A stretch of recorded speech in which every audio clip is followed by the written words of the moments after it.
বিসমিল্লাহির রহমানির রহিম। আজকের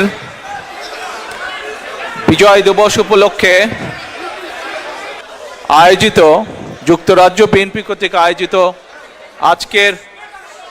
আজকের এই অনুষ্ঠানের সম্মানিত সভাপতি, মঞ্চে উপস্থিত সম্মানিত নেতৃবৃন্দ, আমার সামনে উপস্থিত প্রিয় ভাই বোনেরা, সকল সম্মানিত উপস্থিতিবৃন্দ, আসসালামু আলাইকুম। আপনারা বহু মানুষ আজকে বহু দূর থেকে আপনারা এসেছেন। অনেকেই আজকে হয়তো ফিরে যাবেন, শীতের রাত। সেজন্যই আজকে আমি আবার কবে আপনাদের সাথে দেখা হবে বলতে পারছি না। সেজন্য আপনাদের এই যে এখানে আগমন, আপনাদের সাথে কথা বলার এই সুযোগটা, এটি আমি কোনোভাবেই আজকে নষ্ট করতে চাই না। আজকের এই অনুষ্ঠানের প্রথমেই আমি শুভেচ্ছা জানাচ্ছি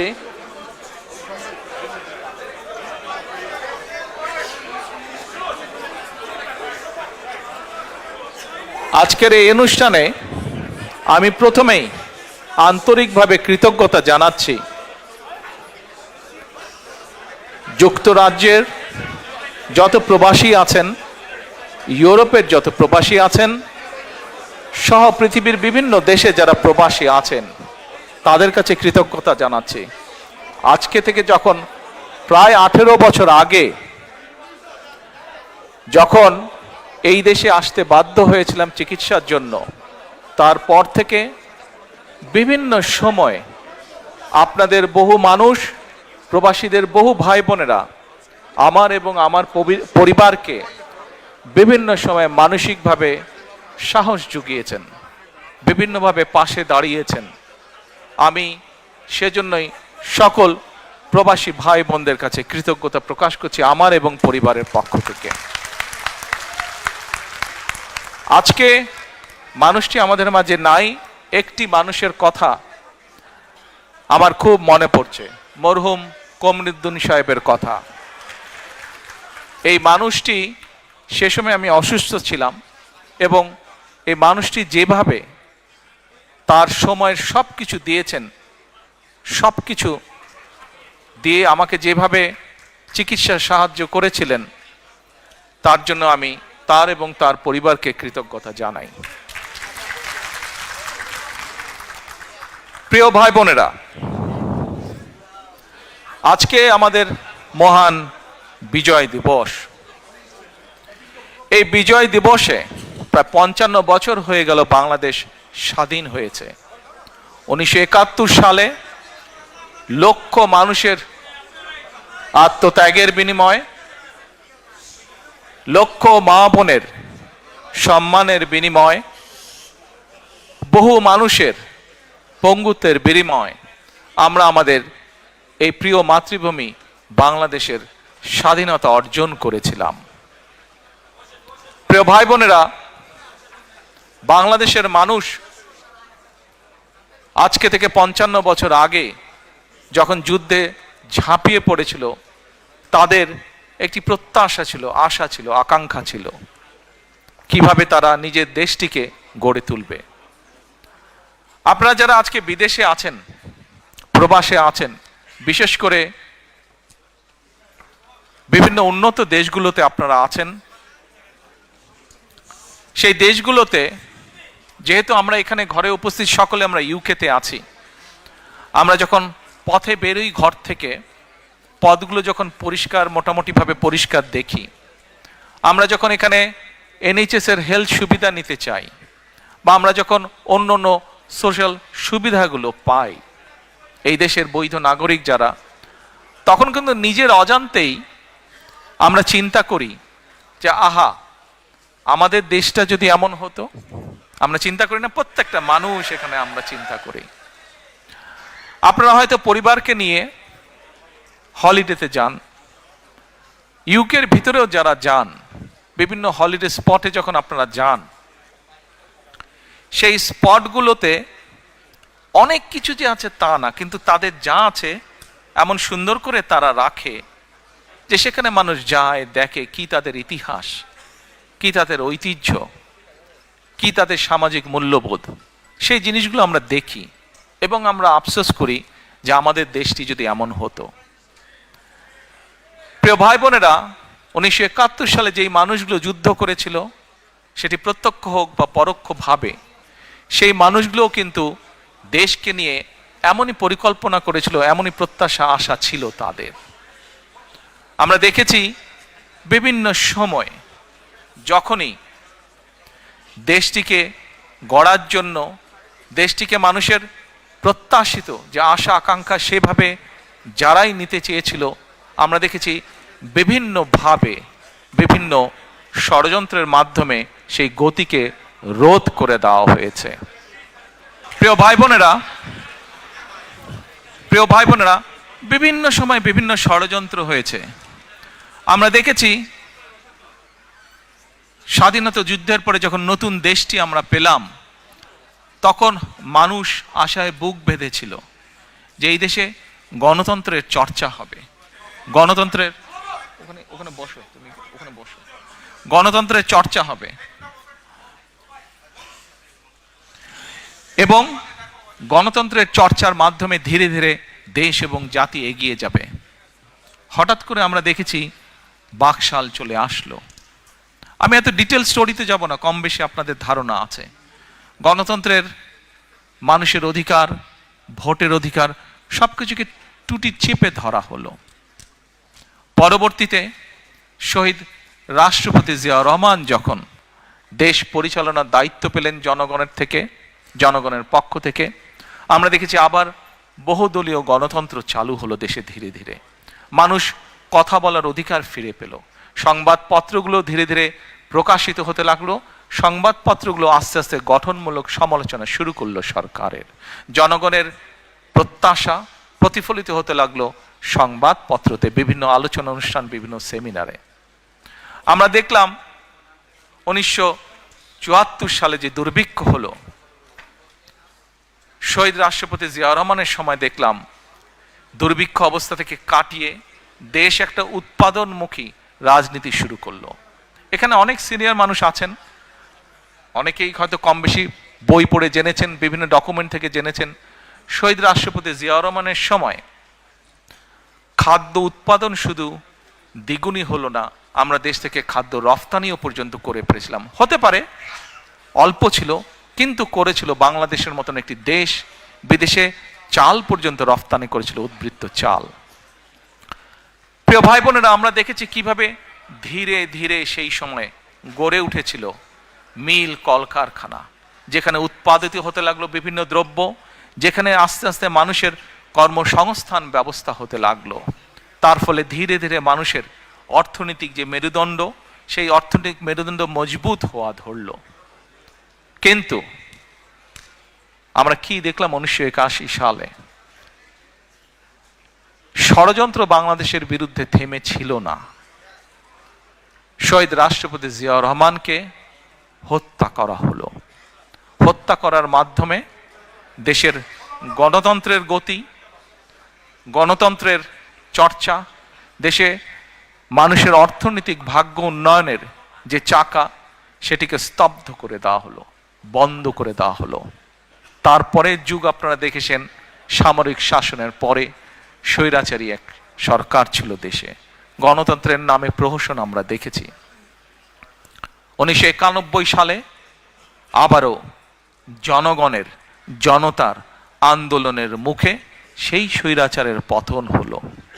পরবর্তীতে নির্বাচনের মাধ্যমে বাংলাদেশ জাতীয়তাবাদী দল সাধারণ মানুষের সমর্থনে সরকার গঠন করলো।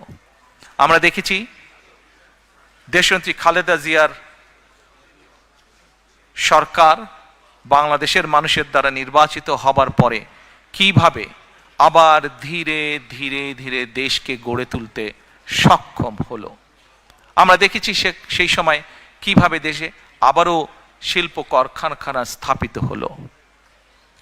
1996 সেই ষড়যন্ত্রমূলক নির্বাচনের মাধ্যমে এই যে পলাতক স্বৈরাচার, যারা গত 1 বছর আগে দেশ থেকে পালিয়ে গিয়েছে জনগণের আন্দোলনের মুখে, এরা যখন 96 সালে আসলো, তখন সংসদে একদিন তাদেরই তৎকালীন যে শিল্পমন্ত্রী ছিল, তার নিজের বক্তব্য ছিল যে 91 থেকে 96 সাল পর্যন্ত দেশনেত্রী খালেদা জিয়া যখন দেশ পরিচালনার দায়িত্বে ছিলেন, তখন দেশে 84,000 শিল্প কলকারখানা প্রতিষ্ঠিত হয়েছিল।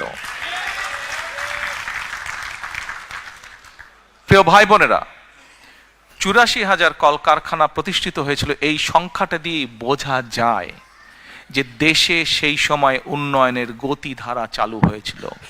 ঠিক একইভাবে যেমন শহীদ রাষ্ট্রপতি জিয়া রহমানের সময় দুটি সেক্টর, যেটা নিয়ে প্রত্যেকটি সরকার 75-এর পরে প্রত্যেকটি সরকার বিভিন্ন সময় গৌরব বোধ করেছে। এক, বাংলাদেশের গার্মেন্ট শিল্প, দুই, প্রবাসীদের পাঠানো রেমিটেন্স। এটিও কিন্তু বিএনপি সরকারের করে যাওয়া, জিয়া রহমানের করে যাওয়া। প্রিয় ভাই বোনেরা, দেশনেত্রী খালেদা জিয়ার সময় আমরা কি দেখলাম? যেমন দেখলাম 84,000 শিল্প কারখানা স্থাপিত হলো। দেশের গ্রাম গঞ্জের রাস্তাঘাটগুলো আস্তে আস্তে পাকা হওয়া ধরলো। স্কুল কলেজগুলোতে আস্তে আস্তে লেখাপড়া শুরু হলো। গ্রামের শিশুদের জন্য, ভবিষ্যৎ প্রজন্মদের জন্য আস্তে আস্তে স্কুল কলেজ স্থাপিত হওয়া ধরলো, নতুন নতুন স্কুল কলেজ। একইভাবে আমরা দেখলাম একটি বিশাল সংস্কার। বাংলাদেশের জনসংখ্যার মোটামুটি সকল সময়, সেই সময় 91 সালে খুব সম্ভব জনসংখ্যা ছিল অ্যাবাউট 15-16 কোটির মতন, বোধ হয় না, 12-13 কোটির মতন ছিল। তখনও জনসংখ্যার অর্ধেক ছিল নারী। এই অর্ধেক জনসংখ্যাকে যদি আমরা আমাদের পুরো অর্থনৈতিক ব্যবস্থা, আমাদের শিক্ষা ব্যবস্থার মধ্যে না আনি, কোনোভাবেই দেশকে গড়ে তোলা সম্ভব না। এবং আমরা তাই দেখলাম দেশনেত্রী বেগম খালেদা জিয়া মেয়েদের স্কুল কলেজে শিক্ষা ব্যবস্থা, বিনা বেতনে শিক্ষা ব্যবস্থা চালু করলেন। প্রিয় ভাই বোনেরা, কিছুদিন আগে বিএনপির একটি অনুষ্ঠানে আমি একটি ঘটনা বলছিলাম, হয়তো আপনারা ইউটিউবে বা অনলাইনে দেখেছেন, শুনেছেন আমার সেই ঘটনাটি। তারপরেও আজকে আপনাদের সামনে আবারও আমি ঘটনাটি তুলে ধরতে চাই। কি সেই ঘটনাটি? এবছর জানুয়ারি মাসে দেশনেত্রী খালেদা জিয়া যুক্তরাজ্যে এসেছিলেন চিকিৎসার জন্য। সেই সময় উনি যেই হসপিটালতে ছিলেন, লন্ডন ক্লিনিক হসপিটালটিতে ছিলেন, একদিন আমরা সন্ধ্যার সময় সবাই ওনার কেবিনে আছি। স্বাভাবিকভাবে কিছুক্ষণ পর পর তো নার্স আসে। তো সেই সময় একজন নার্স আসলো। নার্সটা এসে, আমরা যারা ছিলাম মোটামুটি আমাদের সবাইকে বলছে, আম্মার দিকে তাকিয়ে বলছে, আমি কিন্তু তোমাকে জানি, তুমি কে। তো ওখানে তো বেগম খালেদা জিয়া ভর্তি আছেন, উনি বাংলাদেশের এক্স প্রাইম মিনিস্টার, এগুলো তো আছে। তো আমরা ভাবছি যে এটা তো সবাই জানে, এখানে যারা ডিউটিতে আছে সবাই তো জানবেই এটা। তখন নার্সটি নিজেই বলছেন, না, তোমার যেগুলো অফিসিয়াল প্রোটোকল আছে বা ছিল সেটা তো আমি জানি, কিন্তু আরেকটা ভাবে তোমাকে আমি চিনি এবং অনেক আগে থেকে তোমাকে আমি জানি। আমি যখন ছোট ছিলাম সেই সময় থেকে তোমাকে আমি চিনি, জানি। তা আমরা একটু অবাক হয়ে জিজ্ঞেস করলাম, কিভাবে তুমি ওনাকে চেনো? ওই নার্স যে, তার বাড়ি ছিল, দেশের বাড়ি হচ্ছে, শি ওয়াজ ফ্রম নাইজেরিয়া। তো বলল, তুমি তোমার দেশে মেয়েদের জন্য ক্লাস 12 পর্যন্ত শিক্ষা ফ্রি করেছো তুমি, এবং আমার দেশের সরকার তোমার এই পলিসিটা গ্রহণ করেছে, যার ফলে আমি বিনামূল্যে শিক্ষা পেয়েছি, পরবর্তীতে পড়ালেখা করেছি, আজকে আমি ইউকেতে এসে এখানে কাজ করছি। প্রিয় ভাই বোনেরা, আপনাদেরকে অল্প একটি বললে অনেক বলা যাবে, বললে অনেক কিছু বলা যাবে বিএনপি সরকার কি কি করেছে। যেমন আরেকটি বলি, এটাও স্বাস্থ্য খাতেরই কথা। আপনারা এখানে যারা আছেন আজকে উপস্থিত, কারো না কারো, সবার বাড়ি কোনো না কোনো জেলা এবং কোনো না কোনো উপজেলায়। আপনাদের সবারই যখন দেশে যান, গিয়েছেন, দেখছেন, এই উপজেলায় 51 বেডের একটি উপজেলা স্বাস্থ্য কমপ্লেক্স আছে। আপনার নিজের উপজেলার স্বাস্থ্য কমপ্লেক্সটি কে কে দেখেননি? হাত তুলেন তো ভাই, কে কে দেখেন নেই? যারা যারা নিজের উপজেলা স্বাস্থ্য কমপ্লেক্স দেখেননি, আচ্ছা তাহলে দয়া করে গিয়ে দেখে নেবেন এবার, যারা হাত তুলেছেন দেখেনি। আর কারা কারা দেখেছেন? এই দেখেন, মেজরিটি মানুষ দেখেছেন, ধন্যবাদ, থ্যাংক ইউ সো মাচ। এখন এই যে উপজেলা স্বাস্থ্য কমপ্লেক্স, এই উপজেলা 51 বেডের যেটা, এটির 31 বেড করেছিলেন শহীদ রাষ্ট্রপতি জিয়া রহমান, তার আগে ওখানে কিচ্ছু ছিল না। এবং পরবর্তীতে যেই 20 বেড অ্যাড হয়েছে, পরবর্তীটা করেছে আপনাদেরই সরকার, দেশনেত্রী খালেদা জিয়া সরকার। আমাদের প্রশ্ন এখনো, এই যে স্বৈরাচার ছিল তারা কিছু জিনিস বানিয়েছিল, কিন্তু সাধারণ মানুষ যখন অসুস্থ হয় গ্রাম পর্যায়ে, ইউনিয়ন পর্যায়ে, উপজেলা পর্যায়ে, তারা কিন্তু উপজেলা স্বাস্থ্য কমপ্লেক্সে যায়, অন্য জায়গায় কোথাও যায় না তারা চিকিৎসার জন্য।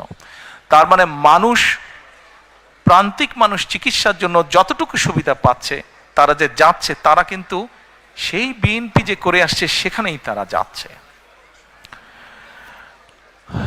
প্রিয় ভাই বোনেরা, খুব সংক্ষেপে আমি কয়েকটি উদাহরণের মাধ্যমে আপনাদের সামনে কিছু কথা উপস্থাপন করলাম। আমরা বিগত 16 বছর 2008 থেকে এবং বিশেষ করে 14 সালের পর থেকে 5ই আগস্ট, 4 আগস্ট পর্যন্ত বাংলাদেশ জাতীয়তাবাদী দল, বাংলাদেশ জাতীয়তাবাদী দলের লক্ষ লক্ষ নেতা কর্মী রাজপথে ছিলাম। আমরা কেন রাজপথে ছিলাম? আমরা রাজপথে ছিলাম এই দেশের মানুষের রাজনৈতিক অধিকার, কথা বলার অধিকার, ভোটের অধিকার প্রতিষ্ঠা করার জন্য। আমাদের সাথে, আমরা যে শুধু একা ছিলাম তা না, আমাদের সাথে আরো কিছু রাজনৈতিক দল ছিল। কে ছোট কে বড় সেটি কথা না, মূল কথাটি হচ্ছে অত্যাচার, নির্যাতন, অবৈধ ক্ষমতা দখলদারির বিরুদ্ধে আমরা বিএনপি সহ অনেকগুলো রাজনৈতিক দল সে সময় রাজপথে ছিলাম। এই রাজপথে থাকতে গিয়ে আমাদের হাজারের মতন নেতাকর্মী গুমের শিকার হয়েছে, আরো হাজারেরও বেশি নেতাকর্মী খুনের শিকার হয়েছে। আমাদের 60 লক্ষের মতন নেতাকর্মী বিভিন্ন নির্যাতন, অত্যাচার, হামলার শিকার হয়েছে। আপনাদের মধ্যে হয়তো এখানে বহু মানুষ আছেন যারা নির্যাতনে অত্যাচারিত হয়ে দেশ থেকে এখানে চলে আসতে বাধ্য হয়েছিলেন। শুধু ইউকে না, ইউরোপের বহু দেশে আছে, মধ্যপ্রাচ্যের বহু দেশে আছে, মালয়েশিয়ায় বহু দেশ আছে, আমেরিকায় বহু দেশে বহু আমাদের নেতাকর্মী আছে যারা হয়তো বাধ্য হয়ে চলে গিয়েছিল দেশ ছেড়ে। প্রিয় ভাই বোনেরা, যুগেরও বেশি সময় ধরে বাংলাদেশ জাতীয়তাবাদী দল আন্দোলন করেছে। আমরা 5ই আগস্ট যেই স্বৈরাচারকে বাংলাদেশ থেকে বিদায় করেছি, ঝেঁটিয়ে বের করে দেওয়া হয়েছে দেশ থেকে, জনগণের ভয় যে পালিয়ে গিয়েছে দেশ থেকে, এটির ক্রেডিট, এটির অর্জন কোনো রাজনৈতিক দলের নয়, এটির অর্জন সম্পূর্ণভাবে বাংলাদেশের সাধারণ মানুষের ক্রেডিট। এটি আপনারা যদি অগাস্টের সেই দিনগুলো, জুলাইয়ের শেষ দিনগুলো যদি আপনারা দেখেন, শুধু কি রাজনৈতিক দলের নেতৃবৃন্দ মাঠে ছিল, রাজনৈতিক কর্মীরা মাঠে ছিল দলের? নো। সেদিন আমরা দেখেছি একজন রিক্সা চালক মাঠে, আমরা দেখেছি সিএনজি চালক মাঠে, আমরা দেখেছি ক্ষুদে ব্যবসায়ী মাঠে, আমরা দেখেছি স্কুল শিক্ষক মাঠে, আমরা দেখেছি ডাক্তার নার্স মাঠে, আমরা দেখেছি বিভিন্ন কলেজ, বিশ্ববিদ্যালয়ের, প্রাইভেট ইউনিভার্সিটি, স্কুল শিক্ষক, ছাত্র ছাত্রীরা মাঠে, আমরা দেখছি গৃহিণীরা পর্যন্ত রাজপথে, আমরা দেখেছি শিশুরা পর্যন্ত রাজপথে। প্রত্যেকটি মানুষের স্যাক্রিফাইস, প্রত্যেকটি মানুষের অবদান, প্রত্যেকটি মানুষের সাহসিকতার ফলেই সেই আন্দোলন সেদিন সফল হয়েছিল। প্রিয় ভাই বোনেরা, আন্দোলন ইনশাআল্লাহ আলহামদুলিল্লাহ সফল হয়েছে, কিন্তু আন্দোলন সফল হবার সফলতা হচ্ছে একটি অধ্যায়, একটি অধ্যায়। বিজয় করা অনেক সময় বিজয় করা যায়, কিন্তু বিজয়ের সফলতা ধরে রাখা আরো কঠিন। প্রিয় ভাই বোনেরা, যেই কথাটা দিয়ে শুরু করেছিলাম, একটি কথা বলেছিলাম শুরুর দিকে, আমরা যারা ইউকেতে থাকি যখন ঘর থেকে বের হই, এই দেশের অনেক কিছু দেখলে মনে হয় আহা, আমার দেশটা কেন এমন না। প্রিয় ভাই বোনেরা, আমাদের দেশটি যদি গড়ে তুলতে হয় আমাদের প্রত্যাশার মতন, তাহলে তো কাজ আমাদেরকেই করতে হবে, তাই নয় কি? আমাদেরকেই তো, বাংলাদেশের মানুষকে, যারা আমরা বাংলাদেশি, আমাদেরকে মিলেই তো কাজটি গড়ে তুলতে হবে, দেশকে গড়ে তুলতে হবে। প্রিয় সহকর্মীবৃন্দ, ষড়যন্ত্র চলছে।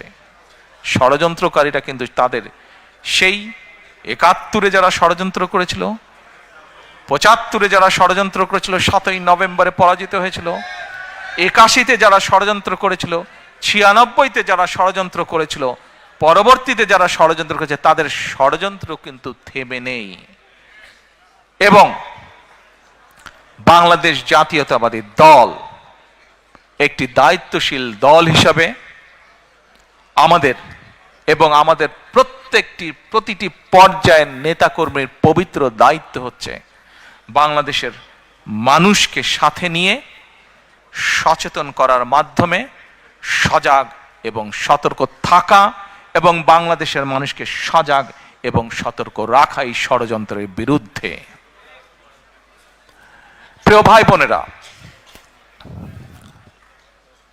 স্বৈরাচারকে আমরা বিদায় করেছি 16 বছর ধরে, এবং এর আগে বিভিন্ন সময় বাংলাদেশের মানুষ, সে রাজনৈতিক দলের নেতা বা কর্মী হোক, অথবা একজন সাধারণ মানুষ যে তার দেশকে ভালোবাসে, এরকম বহু মানুষ অকাতরে জীবন বিলিয়েছে শুধুমাত্র দেশটিকে একটি সঠিক জায়গায় নিয়ে আসার জন্য, শুধুমাত্র দেশের মানুষের গণতান্ত্রিক অধিকারকে প্রতিষ্ঠিত করার জন্য।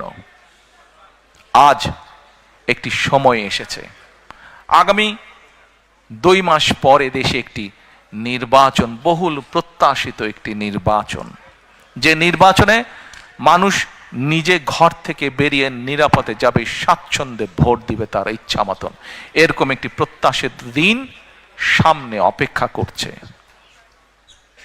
প্রিয় সহকর্মীবৃন্দ, আমরা যেরকম একটি দায়িত্বশীল রাজনৈতিক দল হিসাবে আজকে আমাদের দায়িত্ব যেমন বাংলাদেশের বিরুদ্ধে, বাংলাদেশের মানুষের স্বাধীনতা, সার্বভৌমত্ব, গণতান্ত্রিক অধিকার, ভোটের অধিকার, অর্থনৈতিক স্বাধীনতার বিরুদ্ধে যারা ষড়যন্ত্র করছে, তাদের বিরুদ্ধে যেমন বাংলাদেশের মানুষকে সতর্ক রাখা, সজাগ রাখা, একই সাথে প্রিয় ভাই বোনেরা, আমাদের একটি অন্যতম গুরুত্বপূর্ণ দায়িত্ব হচ্ছে দেশের মানুষের সামনে পরিকল্পনা দেওয়া। আমাদের মধ্যে অনেকেই বক্তব্যে বলেন আমরা এই স্বপ্ন দেখছি, আমরা সেই স্বপ্ন দেখছি। আমি ভাই স্বপ্নের মধ্যে নাই, আমি কোনো স্বপ্নের মধ্যে নেই। আমরা আছি পরিকল্পনার মধ্যে। আমরা পরিকল্পনা করব, আমরা পরিকল্পনা বাস্তবায়ন করব। এই আস্তে এই যে স্লোগান দাও না, at all I don't enjoy it. এই যে স্লোগান দাও তারেক ভাই জিন্দাবাদ, at all I don't like it.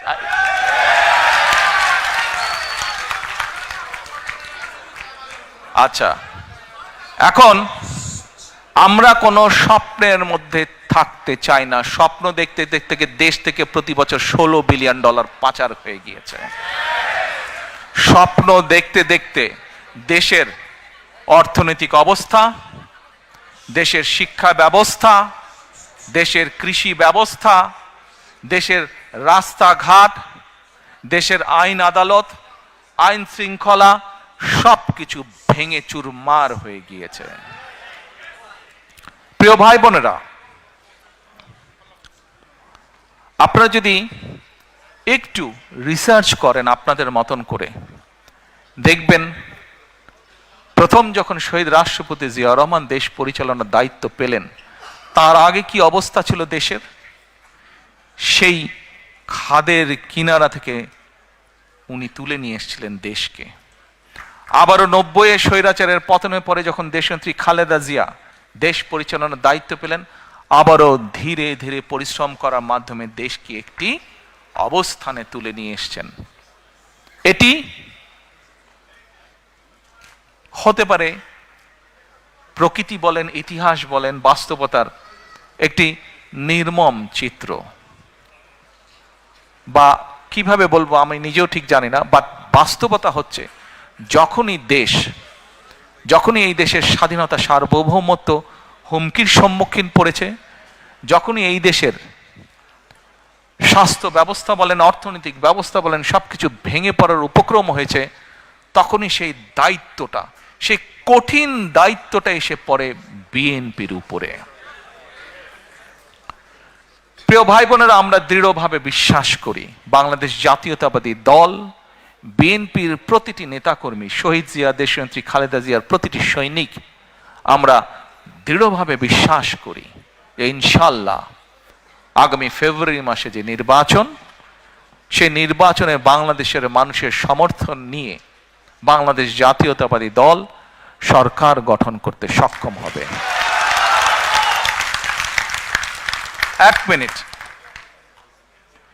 সমস্যা তো তারপরে, বিপদ কিন্তু তারপরে।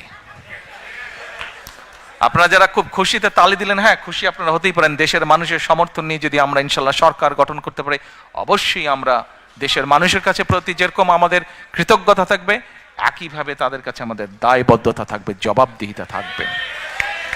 এই মুহূর্তে দেশের যে শিক্ষা ব্যবস্থা, দেশের যে স্বাস্থ্য ব্যবস্থা, দেশের যে অর্থনৈতিক ব্যবস্থা, ব্যবসা বাণিজ্যের যে অবস্থা, ব্যাংকগুলোর যে অবস্থা, প্রত্যেকটি বিষয়, ইউ নেম এনি সাবজেক্ট, যেই অবস্থা প্রত্যেকটি মানুষের সাথে রিলেট করে, মানুষের জীবনযাত্রার সাথে রিলেট করে, প্রত্যেকটি অবস্থার অত্যন্ত শোচনীয় অবস্থা, প্রত্যেকটি ক্ষেত্রে অত্যন্ত শোচনীয় অবস্থা। আমরা বিশ্বাস করি, আমরা শহীদ জিয়া, দেশনেত্রী খালেদা জিয়ার সৈনিক যারা, আমরা বিশ্বাস করি ইনশাল্লাহ মানুষের সমর্থন নিয়ে আমরা সরকার গঠন করতে সক্ষম হব। কিন্তু সামনের পথ অসম্ভব কঠিন, অসম্ভব কঠিন। এবং এই কঠিন পথ যদি পাড়ি দিতে হয়, অনেকে অনেক বড় বড় সুন্দর সুন্দর ভালো ভালো কথা বলতে পারবে, কিন্তু আমাদেরকে পরিকল্পনা গ্রহণ করতে হবে যদি এই কঠিন পথ আমরা অতিক্রম করতে চাই। আমাদের কি পরিকল্পনা গ্রহণ করতে হবে? এরকম কয়েকটি পরিকল্পনার কথা আপনাদের সামনে আমি আজকে তুলে ধরতে চাই। সময় পাবো? Thank you. না সারা রাত না ভাই, আমারও সকালে কাম আছে, আপনাদেরও কাম আছে। এখন কয়েকটি আপনাদের সামনে আমি তুলে ধরবো। আপনাদের নিশ্চয়ই মনে আছে প্রিয় ভাই বোনেরা, আপনাদের নিশ্চয়ই মনে আছে আজকে থেকে যখন বাংলাদেশের ঘাড়ে ওই পলাতক পতিত স্বৈরাচার চেপে বসেছিল, ঠিক সেই সময় আপনাদের দল বিএনপি বাংলাদেশে আজকে থেকে প্রায় 2.5 বছর আগে, তখন কেউ জানতো না যে কবে, আমরা প্রত্যেকে দৃঢ়ভাবে আত্মবিশ্বাসী ছিলাম যে স্বৈরাচারকে পড়তে হবে, তাকে চলে যেতে হবে। কবে হয়তো এক্সাক্ট ডেট আমরা তখনও সেভাবে নির্ধারিত ছিল না। স্বৈরাচার পতনের 2.5 বছর আগে বাংলাদেশের মানুষের সামনে আমরা 31 দফা সংস্কার কর্মসূচি উপস্থাপন করেছিলাম। মনে আছে আপনাদের? Yes. তখন অনেকে হেসেছিল। আর আজকে যারা, কাউকে আমি আঘাত করে কথা বলতে চাই না, কাউকে অসম্মান করে কথা বলতে চাই না, কিন্তু আজকে বহু মানুষ সংস্কার নিয়ে কথা বলছে। ভেরি গুড, বলুন, আমরা চাই আপনারা বলুন। কারণ আমাদের 31 দফাতে আমরা বলেছি এটার থেকে বেটার যদি কিছু দেন, এটা থেকে নতুন কিছু যদি আপনারা কেউ উপস্থাপন করেন, আমরা সানন্দে তা গ্রহণ করব। সেই 31 দফার মধ্যে আমরা বলেছি যে 31 দফা আমরা বিশ্বাস করি, শহীদ রাষ্ট্রপতি জিয়াউর রহমান 19 দফা দিয়েছিলেন। সেই 19 দফাকে আরো সময়ে, পরিস্থিতি, সবকিছুর পরিবর্তনের কারণে সেটিকে আমরা কিছুটা আরো পরিবর্তন করে আরো সুন্দরভাবে আমরা উপস্থাপন করেছি, যার ভিত্তিতে আমরা দেশ পরিচালনা করতে চাই ইনশাআল্লাহ। এখন এই 31 দফার ভেতর থেকে আমরা আরো কয়েকটি বিষয়কে আলাদা করে বের করে নিয়ে এসেছি। এই 31 দফার ভেতরে সাংবিধানিক বিষয় আছে, এই 31 দফার ভেতরে আইনগত বিষয় আছে, এই 31 দফার ভেতরে আপনার, আমার, আমাদের সকলের বেঁচে থাকার মৌলিক অধিকারের নিশ্চয়তা কিভাবে প্রদান করা যায় তার কিছু ডাইরেকশন বা পরিকল্পনা আছে। যেমন, আস্তে হাততালি পরে দিই আমরা, যেমন আসুন 31 দফার মধ্যে বাই নাও আপনারা শুনেছেন, দেখেছেন, আমরা একটি কার্ড ইন্ট্রোডিউস করতে চাই যেটার নাম আমরা দিয়েছি ফ্যামিলি কার্ড। বাই নাও আপনারা শুনেছেন। এখন এই ফ্যামিলি কার্ডটা কি, নাম হয়তো আপনারা শুনেছেন অনেকে, কেউ কেউ হয়তো আপনারা এখানে যারা আজকে উপস্থিত আছেন কেউ কেউ হয়তো আপনারা জানেন, আচ্ছা ফ্যামিলি কার্ড দিয়ে কি হবে না হবে। এই ফ্যামিলি কার্ডটা কেন ইন্ট্রোডিউস করতে চাই, কি এটার লক্ষ্য উদ্দেশ্য সংক্ষেপে আপনাদের সামনে আমি তুলে ধরতে চাই, এবং আপনাদের কাছে যেটা তুলে ধরবো আপনাদের প্রতি আমার অনুরোধ থাকবে আপনারা এই কথাগুলো আরো মানুষের কাছে পৌঁছে দিবেন। আসুন এবার ফ্যামিলি কার্ডটি কি আমরা সংক্ষেপে বিবেচনা করি, দেখি আমরা। এটি আমরা যে ব্যাংক কার্ড ব্যবহার করি, এটি ব্যাংক কার্ডের মতন একটি কার্ড। এখন এই কার্ডটি আমরা কাকে দেব? এই কার্ডটি আমরা দেব বাংলাদেশে এই মুহূর্তে অ্যাভেলেবল যত ডাটা আছে সেই ডাটার ভিত্তিতে আমরা দেখেছি বাংলাদেশে 4 কোটি পরিবার আছে। সেটি আমার পরিবার, আপনার পরিবার, একজন কৃষকের পরিবার, একজন ইমামের মসজিদের ইমাম সাহেবের পরিবার, একজন প্রাইমারি স্কুল শিক্ষকের পরিবার, একজন ক্ষুদ্র মুদির দোকানদার, একজন রিক্সা চালক, ভ্যান চালক, যেভাবেই আপনি ধরেন বাংলাদেশে 4 কোটি পরিবার আছে। আমরা প্রথমে এই কার্ডটি দেওয়া শুরু করব গ্রাম থেকে, যারা মোর ডিজার্ভ করে। আচ্ছা, এই কার্ডটি আমরা দিব পরিবারের যে গৃহিণী, পরিবারের যে কর্ত্রী বা হাউস ওয়াইফ, আমরা তাকে এই কার্ডটি দেব। আচ্ছা, আস্তে তালি পরে পরে তালিয়া পরে কার্ডটি আমরা তাকে দেব। দেখুন, দেশনেত্রী বেগম খালেদা জিয়া দেশের অর্ধেক যে নারী সমাজ তাদেরকে উনি শিক্ষার আলো পৌঁছে দিতে চেয়েছিলেন। বহুলাংশে আলহামদুলিল্লাহ আমরা সফল হয়েছি। আজকে যদি আমরা স্কুল কলেজগুলো দেখি, আমরা দেখি যে ক্ষেত্র বিশেষে ছেলেদের থেকে মেয়েদের এনরোলমেন্ট অনেক বেশি। শিক্ষা দীক্ষায় বিভিন্ন জায়গায় মেয়েরা অনেক এগিয়ে গিয়েছে।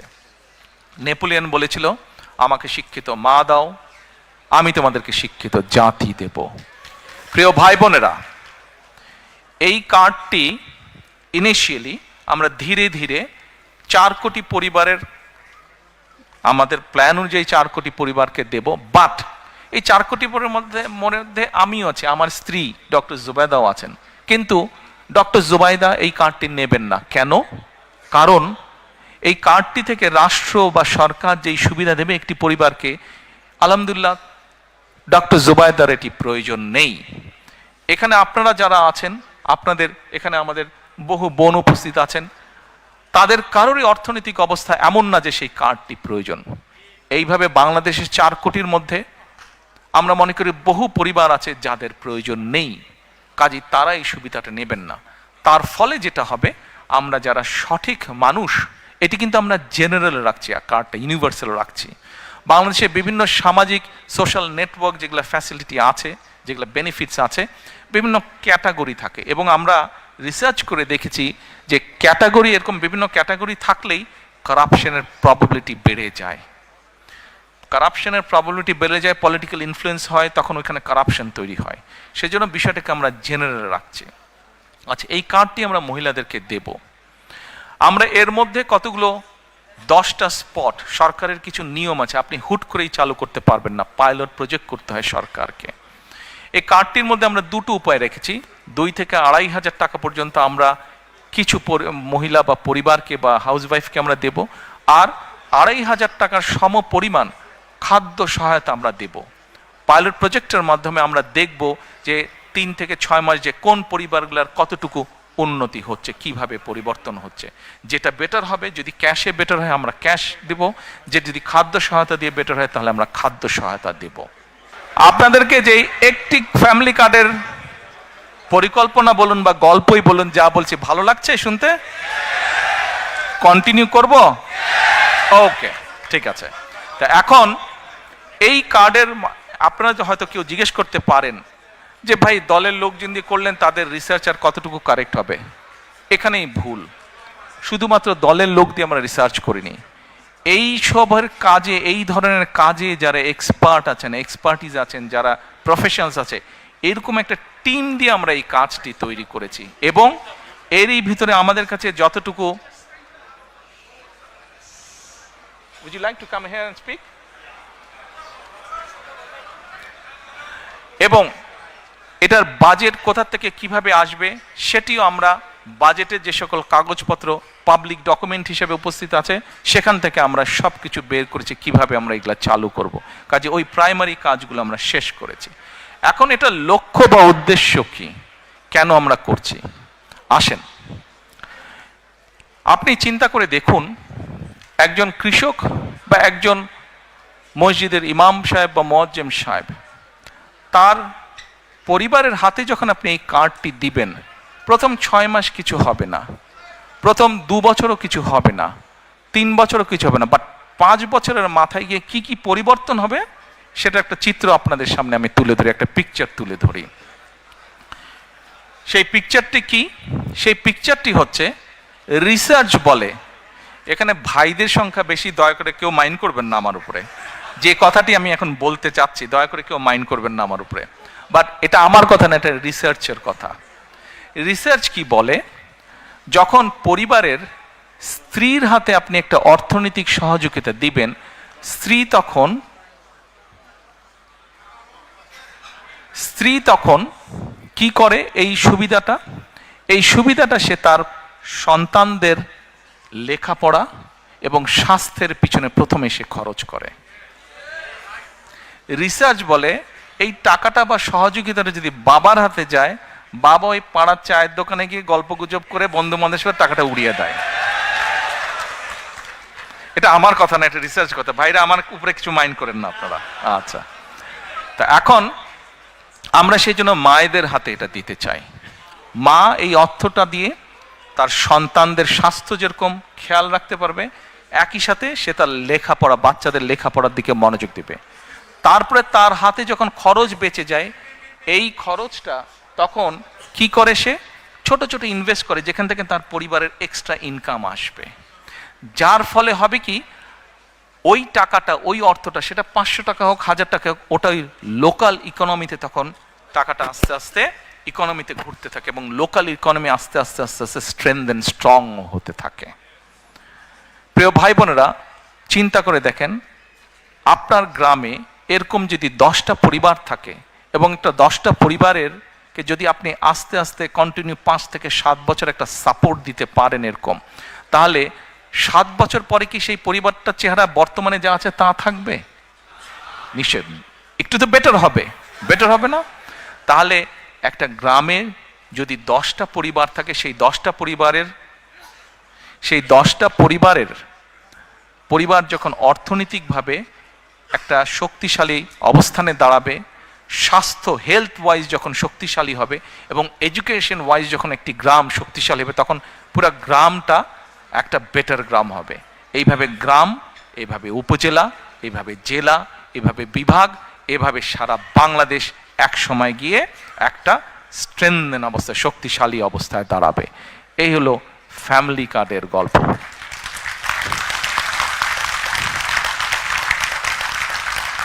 এই ফ্যামিলি কার্ড কিন্তু স্বপ্ন না, এটা হচ্ছে পরিকল্পনা, এবং ইনশাল্লাহ এই পরিকল্পনা আমরা বাস্তবায়ন করব। আমরা যদি 4 কোটি পরিবারের অন্তত 30 to 40% কাছেও রিচ করতে পারি, তাহলেও ইনশাল্লাহ বাংলাদেশের চেহারার একটা বিরাট পরিবর্তন হবে। আমাদের লক্ষ্য কাউকে মিলিয়নিয়ার বানানো না, কিন্তু আমাদের লক্ষ্য বাংলাদেশের 4 কোটি পরিবারের প্রত্যেকটি পরিবার যেন সুন্দরভাবে, ডিসেন্ট ভাবে বেঁচে থাকতে পারে, দাঁড়াতে পারে। এটি হচ্ছে আমাদের লক্ষ্য। এবার আসুন আরেকটি পরিকল্পনার কথা আপনাদেরকে বলি। কৃষক কার্ড, বাই নাও এর মধ্যে অনেকেই শুনেছেন, অনলাইনে বিভিন্নভাবে, ফেসবুকে বিভিন্নভাবে দেখেছেন। কৃষক কার্ড আমাদের কাছে যে অ্যাভেলেবল ডাটা আছে, সেই ডাটার মাধ্যমে আমরা দেখেছি বাংলাদেশে 1.5 কোটি সরাসরি কৃষক আছে। এখানে আপনারা অনেকেই আছেন, শুধু সিলেট নয়, সিলেট সহ বিভিন্ন ডিস্ট্রিক্টের বেশ, সিলেটের বাইরেও অধিকাংশ অবশ্যই সিলেট, বাট সিলেটের বাইরেও কিছু মানুষ আছেন, সিলেট হোক সিলেটের বাইরেই হোক। ভাই আমিও হাফ সিলেটি, কাজে বলে লাভ নাই।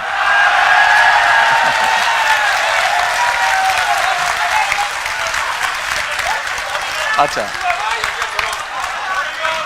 এখন এখন এই যে আমরা কিন্তু এখন বাংলাদেশের কৃষকদের নিয়ে কথা বলছি, very important issue, very important. So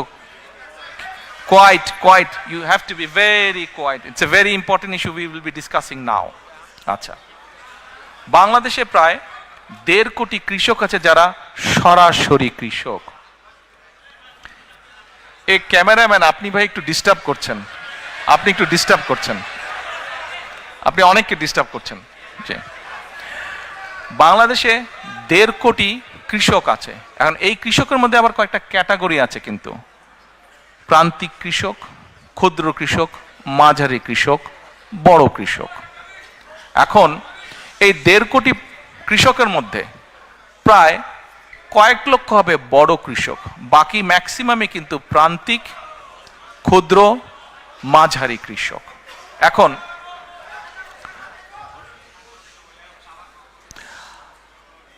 আপনাদের মধ্যেও অনেকেই কৃষক আছেন কিন্তু সরাসরি কৃষক না, হয়তো আপনার জমি আছে, আপনি কারো কাছে বর্গা দিয়ে দিয়েছেন, তাই না? মানে কাউকে দিয়ে দিয়েছেন, লিজ দিয়েছেন জমিটা, যে তুমি চাষবাস করো, ঠিক আছে, এন্ড অফ দ্য ইয়ার তুমি আমাকে এরকম একটা অ্যামাউন্ট দিও। অনেকেই আছেন এখানে। কিন্তু আমরা যেটা করতে চাইছি, এই কৃষক কার্ডটা হবে ব্যাংক কার্ডের মতনই, ওটাতে একটা চিপ থাকবে, এবং আমরা বাংলাদেশের যত কৃষি জমি যা আছে সবগুলোকে একটা সার্ভারের ভিতরে আমরা নিয়ে আসব।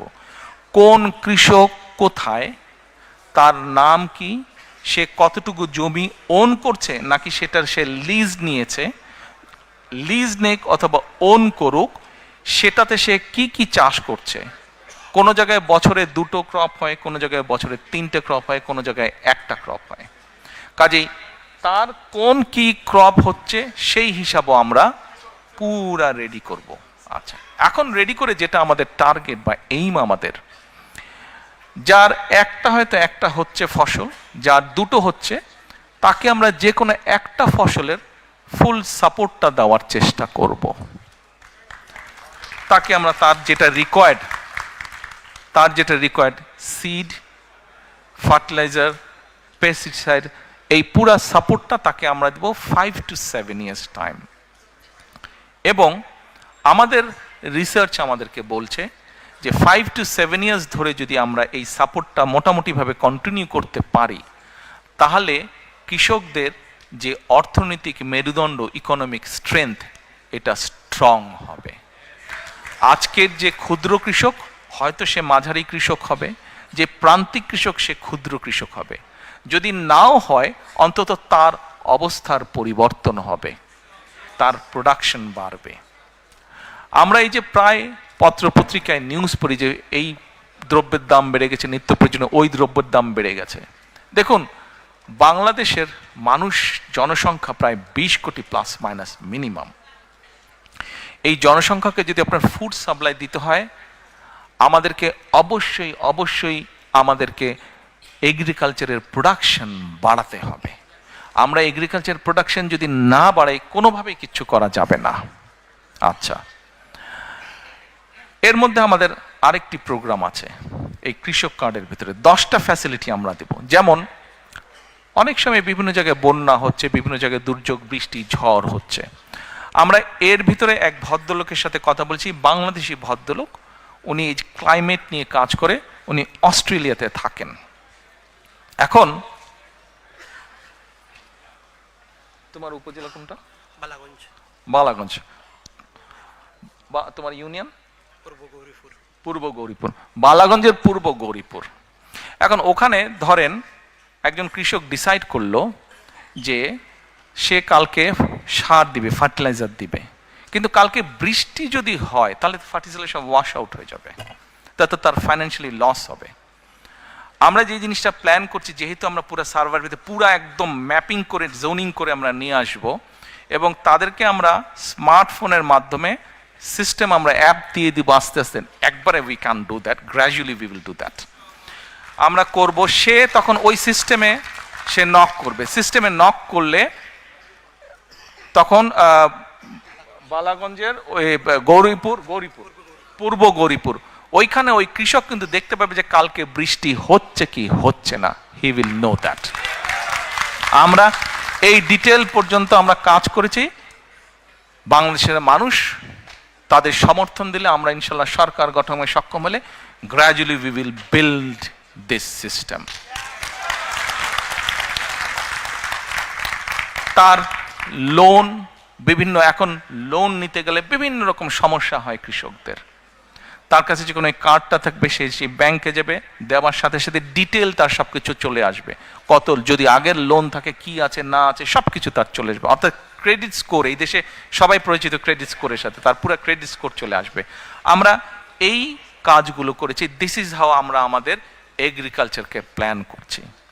আপনারা হয়তো বলতে পারেন আমাদের অনেক জায়গায় অনেক ফসল হয়, কিন্তু কৃষকরা টাইম মতন বাজারে নিতে পারে না, বেচতে পারে না, কোল্ড স্টোরেজ নাই। ইয়েস, আমরা ওটার উপরেও কাজ করেছি। ওটার উপরে আমরা কাজ করি, বিভিন্ন জায়গায় কোল্ড চেইন কীভাবে এস্টাবলিশ করা যায়, সেটা বড়ই হোক অথবা পোর্টেবল কোল্ড স্টোরেজ বা কোল্ড চেইন হোক, কীভাবে করা যায় সেটার উপরেও আমাদের ওয়ার্ক প্ল্যান করা আছে। এবার আসুন, এখানে একটু আগে শরফু বক্তৃতা দিয়ে গেছে। শরফু বক্তৃতা দিয়েছে আরাফাত রহমান কোকো, একটা অর্গানাইজেশন আছে স্পোর্টসের, সেটা ও বেচারা, ও সহ শেখ সহ কয়েকজন মিলে অনেক বছর ধরে ওরা করছে। From our family we are very grateful to you, যারা তোমরা এটা করেছো, থ্যাংক ইউ। তো এখন ওর কথাটা নিয়ে আসলাম একটু আগে, ও যেহেতু ছিল ওই বিষয়টা নিয়ে, স্পোর্টস। দেখেন এখানে আপনারা যারা, আমরা যারা আছি, যাদের স্কুল গোয়িং বাচ্চা ছিল বা আছে, আমরা কিন্তু কি দেখি, স্কুলে যাচ্ছে বাচ্চারা লেখাপড়া করছে, কিন্তু একই সাথে এক্সট্রা ক্যারিকুলাম কিন্তু থাকছে। ডিবেট ক্লাবে যাচ্ছে, ম্যাথস ক্লাবে যাচ্ছে, বিভিন্ন স্পোর্টসে যাচ্ছে, বিভিন্ন কালচারে যাচ্ছে, হিস্ট্রি করছে, মিউজিক করছে, করছে না? আচ্ছা, ল্যাঙ্গুয়েজও করছে। কিন্তু আমাদের অনেকের পরিচিত বাচ্চা যাদেরকে চিনি আমি, ল্যাঙ্গুয়েজ করছে, কেউ স্প্যানিশ শিখছে, কেউ ফ্রেঞ্চ শিখছে, কেউ জার্মান শিখছে, আছে। আমরা এডুকেশনের মধ্যে, আচ্ছা এডুকেশনে চলে আসলাম, এডুকেশনটা বলে তারপরে স্পোর্টসটা বলছি। আমরা এডুকেশনের মধ্যে এই জিনিসগুলো আনতে চাচ্ছি, এডুকেশনের মধ্যে আমরা এই জিনিসগুলো আনতে চাচ্ছি। আমরা প্রাইমারি এডুকেশনের উপরে জোর দিতে চাই সবচাইতে বেশি, প্রাইমারি এডুকেশনের উপরে। একবারে আমরা পারবো না। সারা বাংলাদেশে প্রাইমারি স্কুলে প্রায় 3.5 লক্ষ, 350,000-এর বেশি টিচার আছে, প্রাইমারি টিচার। এখন এই প্রাইমারি টিচারদেরকে আমাদের ট্রেনিং দিতে হবে। কেন ট্রেনিং দিতে হবে? Please don't take it personally, but normally একটা প্র্যাকটিস আছে বাংলাদেশে। What is the practice of getting an appointment as a primary school teacher? যে যেই ছেলে বা মেয়েটা কোথাও চাকরি বাকরি কিছু পাচ্ছে না, আচ্ছা যাও যাও, আমি হেডমাস্টারকে বলে দিচ্ছি ওই প্রাইমারি স্কুলে তুমি টিচার হও, এরকম একটা প্র্যাকটিস আছে, আছে না? অনেক জায়গায় হয়, কিন্তু দেশে আছে। But we need to change this, এই ট্রেডিশনটা, এই কালচারটা we need to change. Because এই মাইকটা যদি ভালো না হতো, আমি যতই জোরে বলতাম আপনারা কিন্তু শুনতে পেতেন না। এই মাইকটা ভালো, এবং সেজন্য আমি আস্তে কথা বললে আপনারা শুনতে পাচ্ছেন। তার মানে আমাদের যে ফিউচার জেনারেশন, ছোট ছোট বাচ্চা যারা ফিউচারে যারা ডাক্তার হবে, ইঞ্জিনিয়ার হবে, পলিটিশিয়ান হবে, এই দেশ রান করবে যারা, এই বাচ্চাগুলোকে তো আমাদের প্রপার এডুকেশন দিতে হবে। শুধু ABCD সরে ও সরে আলিফ বে তেসে পড়লে হবে না, তো প্রপার এডুকেশন দিতে হবে। এডুকেশন কি? এডুকেশনের সাথে তাদেরকে সোশ্যাল ভ্যালুস পর্যন্ত শেখাতে হবে। এখন এই 3.5 লক্ষ টিচারকে কি ঢাকায় বছর বছর এনে ট্রেনিং দেওয়া is very costly, very costly. কিন্তু 3.5 লক্ষ, হোয়াট উই আর প্ল্যানিং, আমরা 1 ট্যাব 1 টিচারে যেতে চাচ্ছি। এই টিচারদেরকে আমরা আস্তে আস্তে আস্তে ডিজিটালাইজ সিস্টেমে, ডিজিটাল সিস্টেমের আন্ডারে আনবো এদেরকে। এদেরকে আমরা not iPad is very expensive, but অনেক কোম্পানি আছে সেম সব কিছু সাপোর্ট, সব কিছু ফ্যাসিলিটি থাকবে, কিন্তু এরকম তাদেরকে আমরা ট্যাবলয়েড দিব, ডিজিটাল ট্যাবলয়েড তাদেরকে দিব। ওটার মধ্যে দিয়ে আমরা তাদেরকে ট্রেনিং দিব। তাদেরকে যেই টিচারগুলো অলরেডি অ্যাপয়েন্ট হয়ে গেছে তাদেরকে তো আমরা বের করে দিতে পারবো না, তাদেরকে আমাদের ট্রেনিং দিয়ে তাদেরকে ইমপ্রুভ করতে হবে, বেটার করতে হবে, স্ট্যান্ডার্ডে আনতে হবে, যাতে ওই বাচ্চাগুলোকে তারা প্রপার এডুকেশন দিতে পারে। অ্যাট দ্য সেম টাইম এখন থেকে আমরা যেই টিচারগুলো, মানে আমরা যখন দায়িত্ব পাবো ইনশাল্লাহ, তারপর থেকে যেই টিচারদেরকে আমরা নিব, আমরা ভালো স্টুডেন্ট যারা তাদেরকে we will try to appoint as the primary teacher, যারা ভালো স্টুডেন্ট সমাজের, ছেলে হোক মেয়ে হোক। সেই জন্যই আমরা প্রথমেই প্রাইমারি এডুকেশনে আমরা এমফেসাইজ সবচেয়ে বেশি দিতে চাই, বিকজ আজকে যদি আমি ভালো প্রোডাক্ট তৈরি করতে পারি, ফিউচারে আমি ইনশাল্লাহ ভালো রেজাল্ট পাবো। ভালো টিচার মানে আমি ভালো ফিউচার পাবো। আচ্ছা আসেন এখন এই যে বাচ্চাগুলোকে ক্লাস 1 থেকে শুরু ক্লাস 12 পর্যন্ত আমরা কি কি করব। এদেরকে আমরা যারা স্কুলে পড়েছি বাংলাদেশে, আমরা জানি যে কম বেশি 10টা সাবজেক্ট থাকে, 10টা সাবজেক্ট, প্রত্যেকটা 100 মার্ক হয়, প্লাস মাইনাস 1000-এর উপরে মার্কিং হয় পরীক্ষার সময়। আমাদের চিন্তা ভাবনা হচ্ছে যে আমরা সরকার থেকে আমরা ধরেন 5টা খেলা, যেই খেলাগুলো আমাদের ছেলে মেয়েরা খেলে, শুধু ছেলেদের জন্য না, অবশ্যই মেয়েদেরকে আমরা এটাতে ইনক্লুড করছি, ছেলে বা মেয়েরা সাধারণত যেগুলো খেলে, ধরেন 6টা খেলা, যেগুলো কিছু থাকবে কমন, কিছু থাকবে পার্টিকুলারলি ছেলেদের জন্য, পার্টিকুলারলি মেয়েদের জন্য। আমরা এই খেলাগুলোকে কম্পালসারি করবো অ্যাজ এ সাবজেক্ট। বাচ্চা নিজে চুজ করে নেবে, বাচ্চা নিজে চুজ করে নেবে সে কোনটা। কেউ যদি ফুটবল খেলতে চায় ও ফুটবল খেলবে, কেউ যদি ব্যাডমিন্টন খেলতে চায় ও ব্যাডমিন্টন খেলবে, ও কিন্তু ওকে খেলতেই হবে, একটা স্পোর্টস ওকে করতেই হবে, কম্পালসারি। আচ্ছা এবার আসেন আরেকটা জিনিস, ওকে আর্ট কালচার আনতে হবে। শুধু পড়ালেখা অবশ্যই দরকার একটা জাতির জন্য, কিন্তু শুধু পড়ালেখা করলে হবে তো না। আর্ট কালচার যদি একটা জাতি না জানে তো কেমন করে হবে? আর্ট এবং কালচার জানতে হবে, হিস্ট্রি জানতে হবে, আবার হেরিটেজ জানতে হবে। আমার হিস্ট্রি না জানলে তো হবে না। কাজেই আমরা চাই আমাদের বাচ্চারা ছবি আঁকা শিখবে, গান শিখবে, কিভাবে মিউজিক ইনস্ট্রুমেন্ট বাজাতে হয় শিখবে। সরকার ব্যবস্থা করবে, এডুকেশন ডিপার্টমেন্ট থেকে ব্যবস্থা করবে কয়েক ধরনের মিউজিক ইকুইপমেন্ট, গান শেখার ব্যবস্থা করবে। বাচ্চা চুজ করবে সে গান শিখবে নাকি সে ইনস্ট্রুমেন্ট। যেমন ব্যক্তিগতভাবে যদি আমাকে বলতে, আমার ছোটবেলা থেকে খুব ইচ্ছা ছিল কিবোর্ড বাজানোর। আমি গিটার প্র্যাকটিস কয়েকদিন শুরু করেছিলাম, কিছুদিন করেছিলাম, কমপ্লিট করতে পারিনি। হাওয়াইয়ান গিটার আমি বাজাতাম, আমার ইচ্ছা ছিল, হয়নি কোনো কারণে। কিবোর্ড বাজানোর শেখার ইচ্ছা ছিল আমার, আই কুড নট, হয়নি। আমার এরকম অনেক বাচ্চা আছে যারা চায়, কিন্তু ফ্যামিলি প্রবাবলি এফোর্ড করতে পারে না, ফ্যামিলি এফোর্ড করতে পারে না। তো ফ্যামিলি যখন এফোর্ড করতে পারে না, তাহলে কি এটা স্টেটের রেসপন্সিবিলিটি না যে সেই বাচ্চাটাকে তার যে কোয়ালিটিটা আছে সেটা সে যাতে প্রকাশ করতে পারে? এটা তো স্টেটের রেসপন্সিবিলিটি। আমরা এই ফ্যাসিলিটিগুলো তৈরি করতে চাই। খেলা গেল, আর্ট গেল, কালচার গেল। এবার আসেন আমরা ক্লাস 6 থেকে, প্রাইমারি শেষ হওয়ার পর থেকে ক্লাস 12 পর্যন্ত আমরা এদেরকে বিভিন্ন ভোকেশনাল এবং টেকনিক্যাল নো হাউ বিভিন্ন জিনিস শেখাবো। আমরা বিভিন্ন জিনিস শেখাবো। যেমন আমরা একটা এক্সাম্পল দেই, এই দেশে আপনারা অনেকেই যারা আসেন, যেমন এখানে কি জানি বলে, অনেকেই আছেন, যেমন আমাকে মহিদুর রহমান সাহেব বলেছেন যে উনি যখন প্রথম রেস্টুরেন্ট দেন উনি নিজেই সার্ভিং এর কাজ করতেন, মনে আছে? আপনি বলেছিলেন আমাকে, কয়েছেন আমাকে একদিন বলেছে যে ও নিজেও প্রথমে কাজ করতো। কিন্তু ধরেন একটা ছেলে এই যে রেস্টুরেন্টে কিভাবে খাবার দিতে হয়, কিভাবে শেফের কাজ করতে হয়, অথবা কিভাবে ডাইনিং সাজাতে হয়, এটা যদি আপনি একটা ছেলে বা একটা মেয়েকে যদি প্রপারলি ইনস্টিটিউশন মাধ্যমে শিক্ষা দিতে পারেন, উইথ আদার কোয়ালিটিস ক্যারিকুলাম, কি ও স্পোর্টসে ভালো, ও মিউজিকে ভালো, এবং সাথে ইংলিশ ল্যাঙ্গুয়েজ জানে, সাথে সেকেন্ড আরেকটা ল্যাঙ্গুয়েজ জানে। ইংলিশের বাইরে যদি আপনি বলেন সেকেন্ড আরেকটা ল্যাঙ্গুয়েজ জানে, তাহলে একটা বাচ্চা, একটা ছেলে বা মেয়ে ক্লাস 12 পর্যন্ত ও পড়ালেখায় মোটামুটি, বাট ইংলিশটা মোটামুটি সে ভালো পারে, সাথে জার্মান বা ফ্রেঞ্চ ভালো পারে, স্পোর্টস জানে, আর্ট জানে, ডিবেট করতে পারে, ভোকেশনাল ট্রেনিং অথবা স্পেশাল কোনো এরকম হোটেল ম্যানেজমেন্ট ট্রেনিং তার আছে, এখন বলেন তো এই বাচ্চাটাকে কে কোথায় আটকে রাখতে পারবে? ও যদি বিদেশে কোথাও যায় জবের কোনো প্রবলেম হবে? এতগুলা কোয়ালিটি যার মধ্যে আছে, জবের কোনো প্রবলেম হবে না।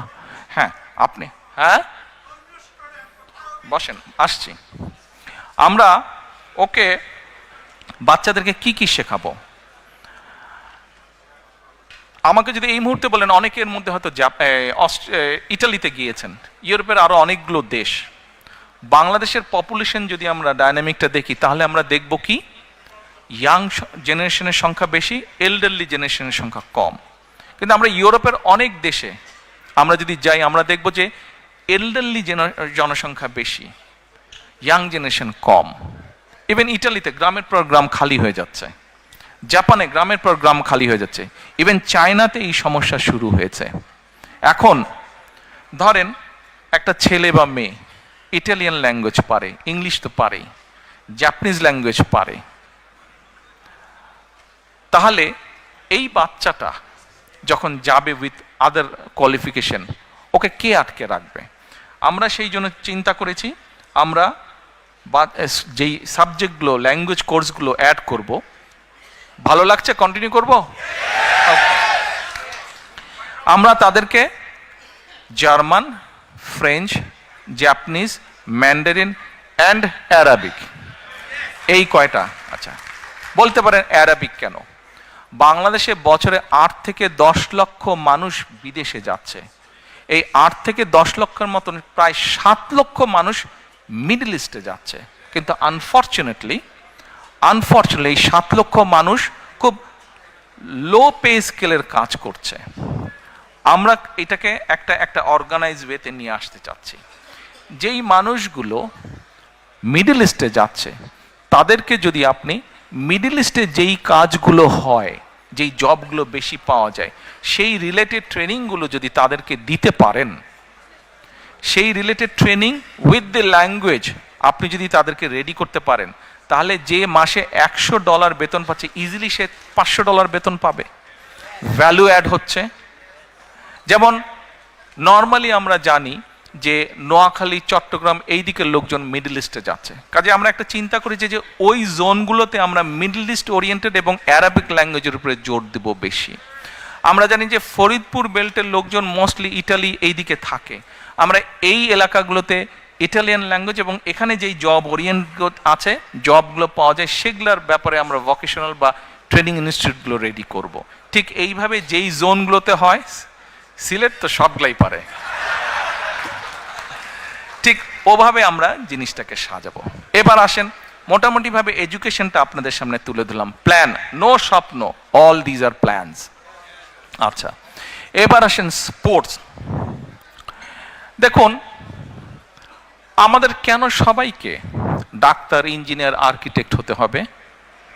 আমাদের বাচ্চারা কি প্রফেশনাল স্পোর্টসম্যান হতে পারে না?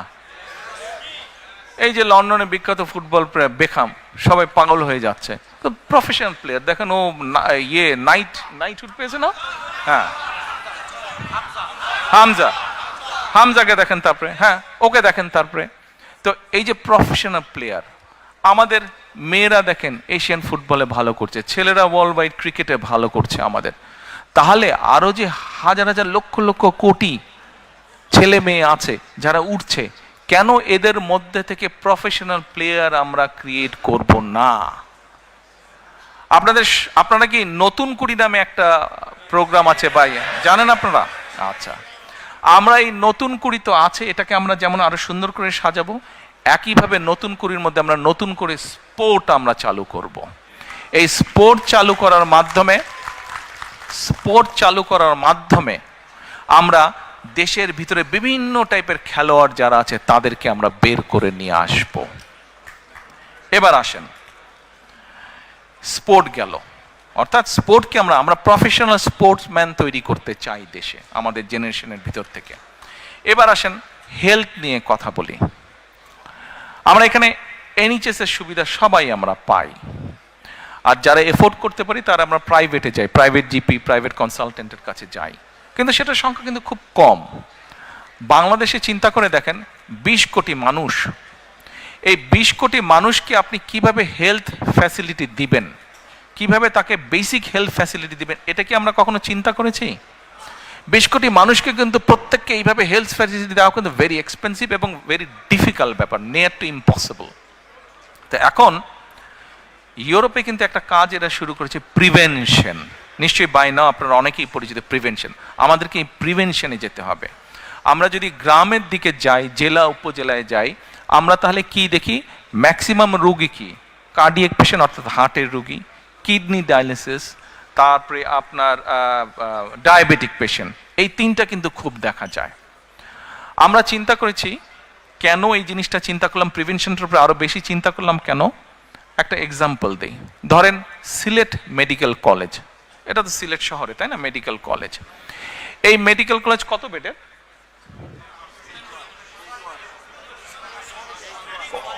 হ্যাঁ, ওসমানী মেডিকেল কলেজ কত বেডের? 600 বেডের। আচ্ছা ঠিক আছে, 600 বেডের। আচ্ছা 700, ওকে 700। এই 700 বেড, তার মানে সরকারের পক্ষে পসিবল এইখানে প্রতিদিন 700 বেডের ওষুধ, ডাক্তার, নার্স, ব্যান্ডেজ যাই লাগুক না কোনো 700-এর ক্যাপাসিটি আছে দেবার সরকারের। কিন্তু আপনি একদিন ওই সামনে দাঁড়িয়ে থাকেন, ওখানে 700 না, ওখানে এভরিডে 3000 পেশেন্ট আসে। 3000 পেশেন্ট, অর্থাৎ ধরেন আজকে 16 তারিখ 3000 আসলো, কালকে 17 তারিখ 3000 আসলো, পরশুদিন 18 তারিখ 3000 আসলো। আপনি আজকে 700 নিলেন, তার মানে 3000 3000 3000 পরপর 2 দিন ধরি আমরা 3000 6000। আপনার ক্যাপাসিটি হচ্ছে 700 টু ম্যানেজ ক্যাপাসিটি হচ্ছে 700। আপনি 6000 থেকে আজকে 700 আর কালকের 700 আপনি মাইনাস করেন, ঠিক আছে 1400 নিলেন, বাকি থাকলো কত? কত থাকলো? আমি অঙ্কে কাঁচা, বলেন কত থাকলো? হ্যাঁ, 4400 থাকলো। এভরি ডে দেখেন, okay whatever it is, 4400 4600 থাকলো, তো 4000 থাকলো। তার মানে আপনি everyday you go and everyday it's adding up. আপনি সামাল দিবেন কিভাবে? Have you thought about it? কিভাবে আপনি সামাল? আপনি চেষ্টা করলেও পারবেন না, চাইলেও পারবেন না। আপনার ডাক্তার, নার্স সবাই টায়ার্ড হয়ে একসময় পড়ে যাবে, পারবেন না, ইউ ক্যানট ম্যানেজ। এটা শুধু ওসমানী মেডিকেল কলেজ না, আপনার 64টি জেলায় 64টা মেডিকেল কলেজের এই অবস্থা। অর্থাৎ যা ইনফ্রাস্ট্রাকচার তার ডাবল ট্রিপল রোগী আসছে। এখন what we have thought to solve the problem, আমরা প্রিভেনশনে যাব। আমরা গ্র্যাজুয়ালি বাংলাদেশে অ্যাবাউট 100,000 হেলথ কেয়ারার আমরা অ্যাপয়েন্ট করব। 100,000 আস্তে আস্তে আস্তে আস্তে এই 100,000 যে হেলথ কেয়ারার আমরা অ্যাপয়েন্ট করবো গ্র্যাজুয়ালি, এদেরকে আমরা ট্রেনিং দিব। এখানে যেরকম জিপিদের ট্রেনিং হয়, অত বড় ট্রেনিং না, কিন্তু বেসিক কতগুলো আমরা ট্রেনিং দিব। এই মানুষগুলো গ্রামে গ্রামে ঘরে ঘরে যাবে। কারো প্রেশার একটু বেড়ে গেছে, কারো ডায়রিয়া হয়েছে, কারো হালকা ওষুধপত্র হয়েছে, এগুলাকে ওরা ম্যানেজ করবে। অ্যাট দ্য সেম টাইম ওরা গিয়ে এই যে ঘরে ঘরে যাবে, ঘরে গিয়ে ওরা মানুষকে, ঘরে যারা মা বোনেরা আছে বিশেষ করে, তাদেরকে তারা কতগুলো অ্যাডভাইস দিবে। কি অ্যাডভাইস দিবে? অ্যাডভাইস দিবে যে কি কি না খেলে, if you don't eat this things তাহলে কার্ডিয়াক প্রবলেম হবে না, if you do not eat this things তাহলে কিডনির প্রবলেম হবে না, if you do not eat this things তাহলে ডায়াবেটিক প্রবলেম হবে না। অর্থাৎ আপনি যদি এইখানে রুগী কমিয়ে ফেলতে পারেন, হসপিটালে যারা যাবে they will get a better service. Yes, it's a long-term program. To get the result of this planning, এটা একটা সময় লাগবে, বাট শুরু তো করতে হবে। আমরা এটা শুরু করতে চাই। আপনারা কি মনে করেন this is a good plan? Thank you. আচ্ছা, আমরা আরেকটা কাজ করতে চাই। এই যে ওসমানী মেডিকেল কলেজ আছে, হয়তো দেখা যাবে আমাদের অনেক লোকেরা নির্বাচনের সময় জোশের ঠালে বক্তৃতা দিয়ে বলবে এই 600 বেডকে আমরা 1200 করে ফেলবো, রাইট? বলে ফেলবে কিন্তু অনেকে যে 600 বেডকে আমরা 1200 করে ফেলবো। It's a very easy thing to say, but it's a very very very difficult thing to do. কারণ আপনি যে 600 বেড করবেন, এটার জন্য সরকারের বিভিন্ন স্টেপস আছে। আপনি যেদিন শুরু করবেন সরকারে যাবার পরে দেখবেন 600 বেড আপনি ওপেন করছেন কবে জানেন? যেদিন রিজাইন করবেন তার আগের দিন আপনি ওপেন করছেন। মানে 5 year is gone, 5 year is গন, 5 বছর নাই, শেষ। মানুষ তো আর সার্ভিস পেল না। সো আমরা এখন চিন্তা করছি যে আমাদের বিভিন্ন ডাটা আমরা কালেক্ট করেছি এবং গভর্নমেন্টের যে হেলথ ফ্যাসিলিটি স্ট্রাকচার আছে, অ্যাট দ্য সেম টাইম পাশাপাশি যে প্রাইভেট হেলথ ফ্যাসিলিটি স্ট্রাকচার আছে প্রায় সমান সমান। গভর্নমেন্টের সব বেডগুলো, হসপিটাল বেডগুলোকে এক করলে যত ডাক্তার, বেড, নার্স হয়, প্রাইভেট সেক্টরও মোটামুটি এক। আমরা এখন প্রাইভেট পাবলিক পার্টনারশিপ চালু করতে চাচ্ছি।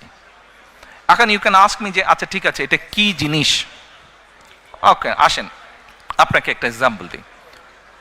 ওসমানী মেডিকেল কলেজ, ধরেন ওসমানী মেডিকেল কলেজের যে ডায়ালিসিস, এই যে কিডনি রোগীর যে ডায়ালিসিস করতে হয়, এই ডায়ালিসিস যে মেশিন আছে, আছে না? আছে তো মেশিন, আচ্ছা। তো এই মেশিন আছে, এই মেশিনের ধরেন ক্যাপাসিটি হচ্ছে, সে এক্সাম্পল, মেশিনের ক্যাপাসিটি হচ্ছে এভরি মান্থে 100 জন মানুষকে সে ডায়ালিসিস করতে পারে। বাট আপনার কিউতে 100 জন না, আপনার কিউতে 500 জন, রাইট? ওকে, আমরা এখন যেটা কেয়ার করছি, ঢাকাতে দেশে অনেক প্রাইভেট হসপিটাল আছে, বাট আমি, আম্মা যেহেতু এভার কেয়ারে আছেন, আমার ওই একটা নামই মনে থাকে প্রাইভেট হসপিটালের মধ্যে। ধরেন এক্সাম্পল হিসাবে বলছি, ওই এভার কেয়ার হসপিটাল, তাদেরও কিডনি ডায়ালিসিস মেশিন আছে, but that's a private hospital, quite expensive, not everyone can afford that. Okay, আমরা যেটা এরকম ফ্যাসিলিটি যেসব প্রাইভেট হসপিটাল আছে তাদের সাথে আমরা গভর্নমেন্ট একটা কন্ট্রাক্ট করব। আমরা বলবো যে দেখো, we know what is your costing, তুমি তার উপরে প্রফিট হিসেবে, যেহেতু ইয়োর প্রাইভেট, তুমি 5%, 10% প্রফিট নিতে পারো। এখন আমার এই যে ওসমানী মেডিকেল কলেজে 500 কিউব 100 জনকে আমি মাসে দিচ্ছি, বাট আরও 400 বাকি যাচ্ছে। ওই 101 থেকে ওর ধরেন এভার কেয়ার হসপিটালে ওর ধরেন যে ইয়ে মেশিনটা আছে, ডায়ালিসিস মেশিনটা, সেখানে they get only say 25 patients, বাকি 75 তার খালি থাকছে। এই যে এখানে যে কিউ হয়েছে, এই কিউ থেকে নিয়ে আমরা 75 পেশেন্ট ওদেরকে দেব, and the cost we will bear. তাতে যেটা হচ্ছে, গ্রামের কৃষক বলেন, স্কুল প্রাইমারি শিক্ষক বলেন, একজন গৃহিণী বলেন, মসজিদের ইমাম সাহেব বলেন, এদের মতন মানুষগুলো এভার কেয়ারের মতন হসপিটালে ট্রিটমেন্ট পাচ্ছে with a very minimum cost, যেই কস্টটা গভর্নমেন্ট বিয়ার করবে। আর সবচেয়ে বড় বেনিফিট হচ্ছে, আপনাকে যে মানুষ ইলেক্ট করে পাঠালো দেশ পরিচালনার জন্য, আপনি 5 ইয়ার্স টাইম নিলেন না তাকে সার্ভিস দেওয়ার জন্য, 3 to 6 মান্থসের মধ্যে আপনি তাকে সার্ভিসটা দিতে পারলেন। তাহলে মানুষগুলো, দেশের সাধারণ মানুষ সার্ভিসটা পাটাপাট কুইক সার্ভিসটা পেল, রাইট?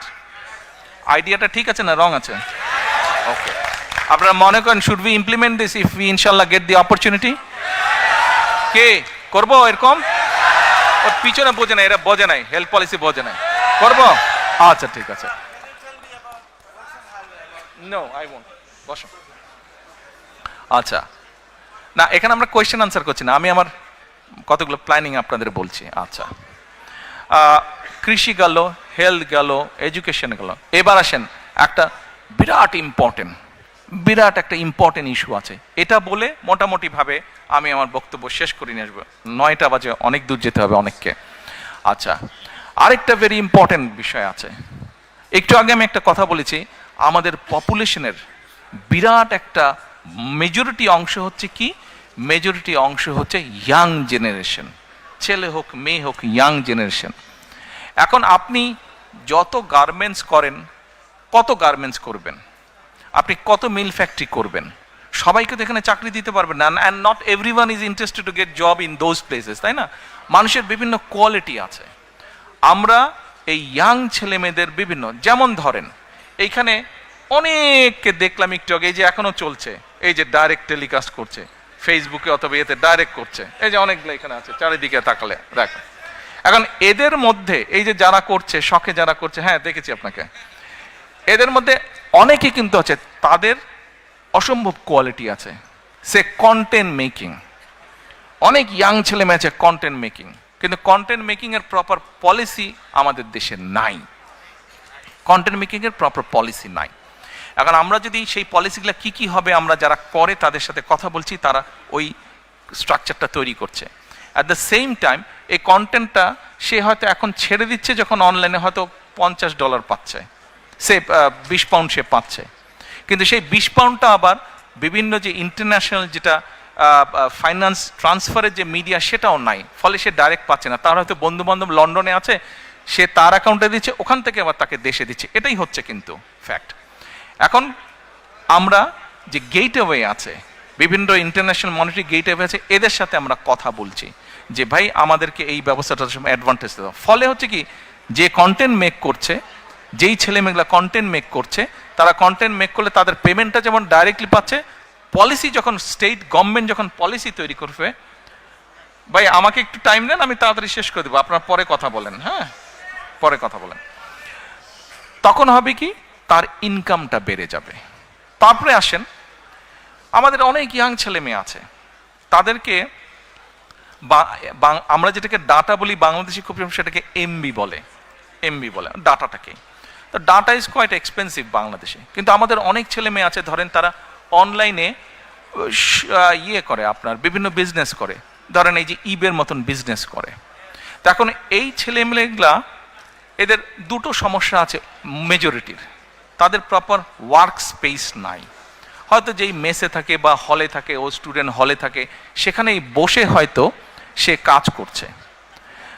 এই স্বৈরাচারের সময় মেগা প্রজেক্টের নামে অনেক সায়েন্স পার্ক না কি জানি তৈরি করেছে, কিন্তু আপনারা যদি যান প্রায় 34টার মতন, 34-35টার মতন তৈরি করেছে বিভিন্ন ডিস্ট্রিক্টে, কিন্তু আপনারা যদি যান দেখবেন যে ম্যাক্সিমামগুলা ভূতের বাসা হয়ে আছে, ঘোস্ট হাউস হয়ে আছে, আর কতগুলা মোটামুটি কিছু লোক নিয়ে ওখানে কমিউনিটি সেন্টার করে বিয়ে শাদীর অনুষ্ঠান হচ্ছে।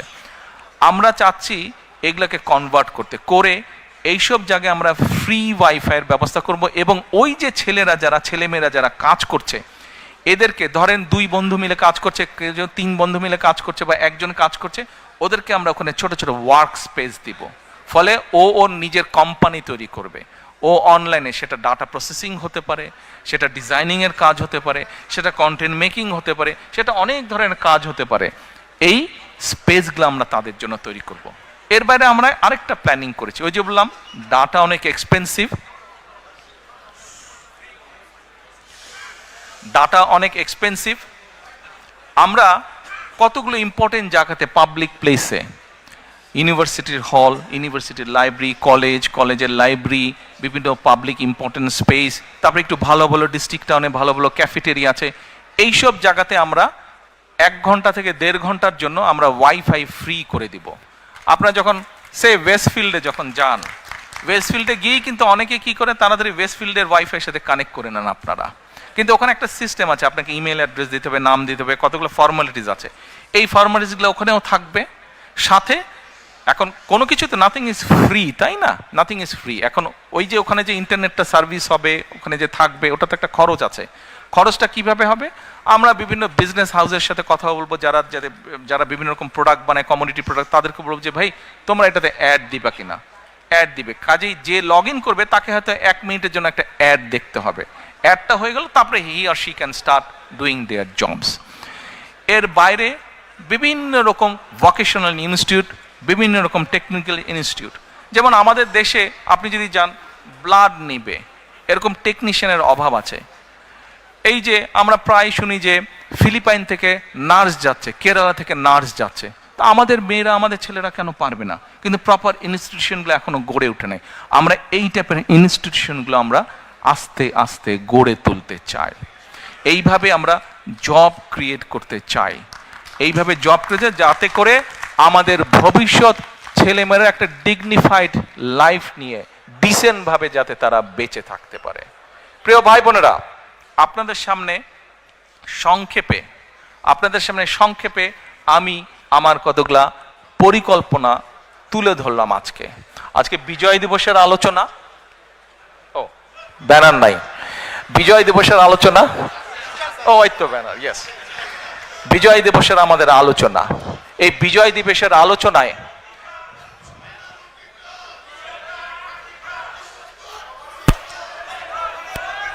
এক মিনিট কথা শুনুন। দেখেন, আমরা আন্দোলন সংগ্রাম করেছি, আমাদের সহকর্মীরা জীবন দিয়েছে, বহু সাধারণ মানুষ, গৃহিণী, এই যে 5ই আগস্ট এই আন্দোলনে আপনাদের নিশ্চয়ই অনেকের ধারণা আছে 63 জন শিশু শহীদ হয়েছে, 63 জন শিশু। কাজে এই যে 5ই আগস্ট আমরা আমাদের পূর্ণ স্বাধীনতা বলেন বা আমাদের যে এই এই এই এই সুযোগটা আমরা পেয়েছি, এই সুযোগটা কিন্তু সামনে যে নির্বাচনটা, এই নির্বাচনটা কিন্তু শুধুমাত্র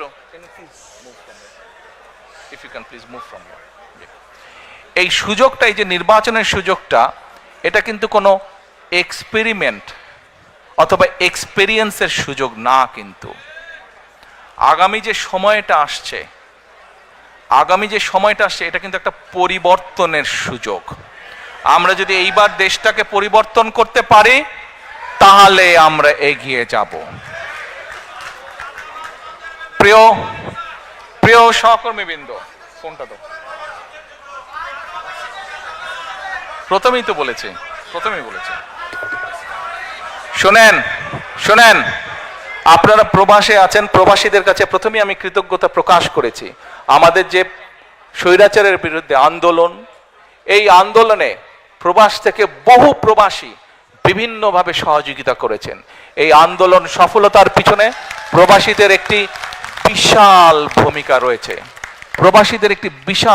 রয়েছে।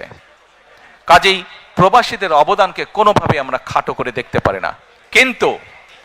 কিন্তু আপনাদের সামনে আমি যেই পরিকল্পনাগুলো তুলে ধরেছি, আমাদেরকে আগে কাজ শুরু করতে হবে।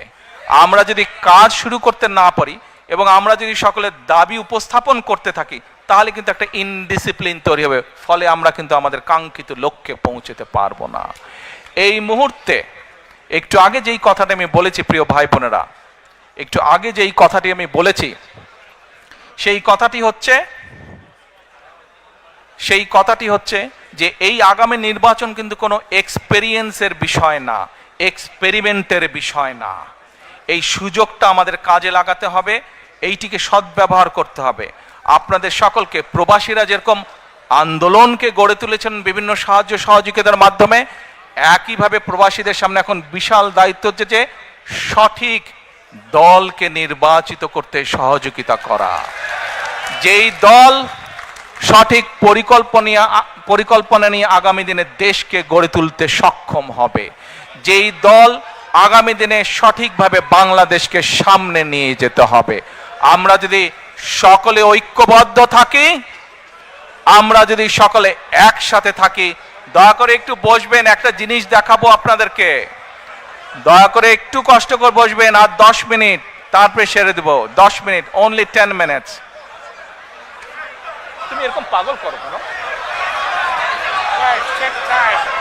বসুন।